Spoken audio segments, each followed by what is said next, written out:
Hey everyone, welcome to my new another video.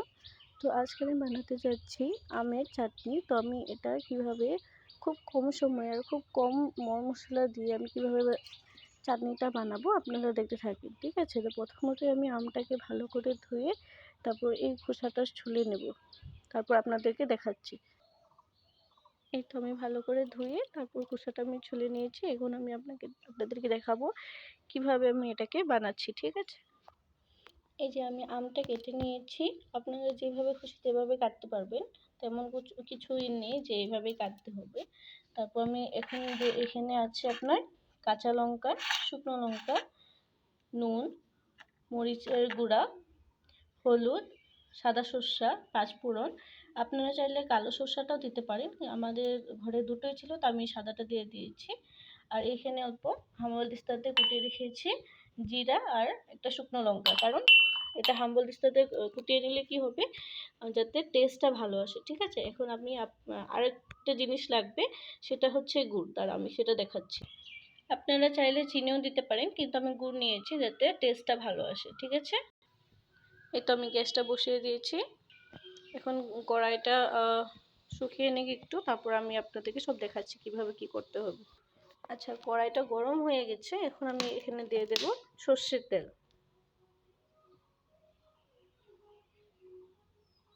এই তো তেলটা গরম হয়ে এসেছে। এখন আমি দিয়ে দেব এখানে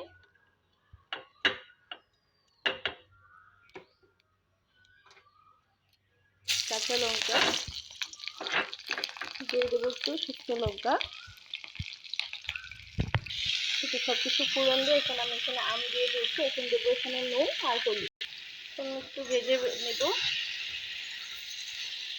আমি এখানে ভালোভাবে ভেজে নিচ্ছি, যেটা আমি একটু ঢেকে দেবো যাতে একটু সিদ্ধ হয়ে নেয়, ঠিক আছে? আর আপনাদেরকে বলছি যে আপনারা কেউ খারাপভাবে নেবেন না, কারণ আমি এখানে কুকিংটা শেয়ার করতে এসেছি, নাকি আমি এখানে মানে ভালোভাবে তেমন করে ভালোভাবে এক্সপ্লেন করতে পারছি না, কারণ আমি নতুন নতুন ভিডিও বানাচ্ছি। তো এটা আমি ভালো করে আপনাদেরকে এখন ঢেকে তারপর সিদ্ধ যখন হয়ে যাবে তারপর আবার দেখাচ্ছি আপনাদেরকে, ঠিক আছে? এই তো ঢেকে দিলাম। এখন একটু সিদ্ধ হোক, তারপরে আমি আবার দেখাচ্ছি। এটা সিদ্ধ হয়ে এসেছে, মোটামুটি সিদ্ধ হয়ে গেছে। এখন এখানে আমি দিয়ে দেব জিরে গুঁড়ো আর শুকনো লঙ্কা গুঁড়ো, একটু সামান্য দেবো, জাস্ট টেস্ট অনুযায়ী। এখন আমি এটা ভালোভাবে ভেজে নিচ্ছি, মশলাটা ভালো করে মিক্স করে নিচ্ছি। একটু ভেজে দেবো।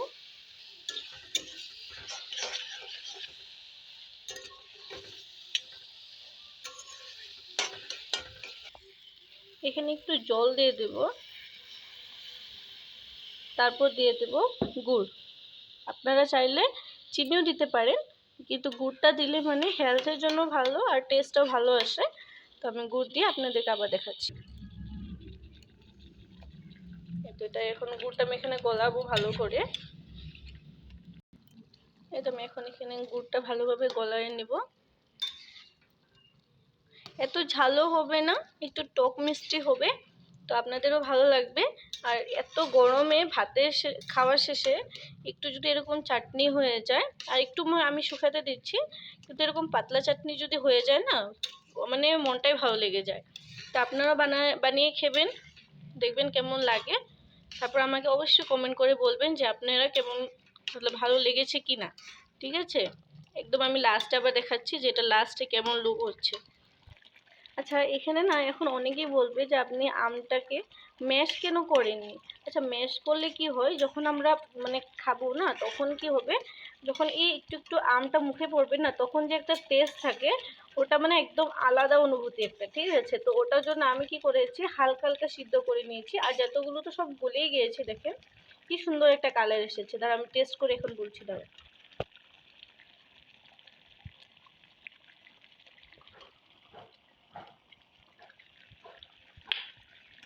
একদম মানে টক মিষ্টি ঝাল সব মিলিয়ে মানে একদম অসম্ভব টেস্ট একটা হয়েছে।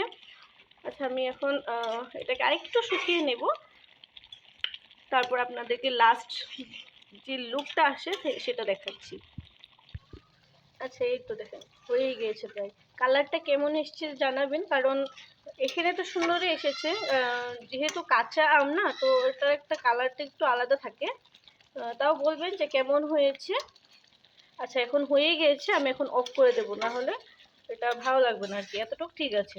দেখেন কি সুন্দর একটা গ্রেভি গ্রেভি টাইপ হয়েছে, একদম অসাধারণ লাগবে। এই এত গরমের মধ্যে যদি এরকম একটা চাটনি খান না, সবারই ভালো লেগে যাবে। একদম কম মশলায়, কম রেসিপিতে, কম কিছু, সব কিছু মশলা কম দিয়ে এত টেস্টি একটা আমের চাটনি আপনারাও বানিয়ে খাবেন, দেখবেন কত ভালো লাগবে। এটা আমার হয়ে গেছে, ব্যাস। আচ্ছা, ভিডিওটা সম্পূর্ণ দেখার জন্য আপনাদের সকলকে অনেক অনেক ধন্যবাদ। বাই।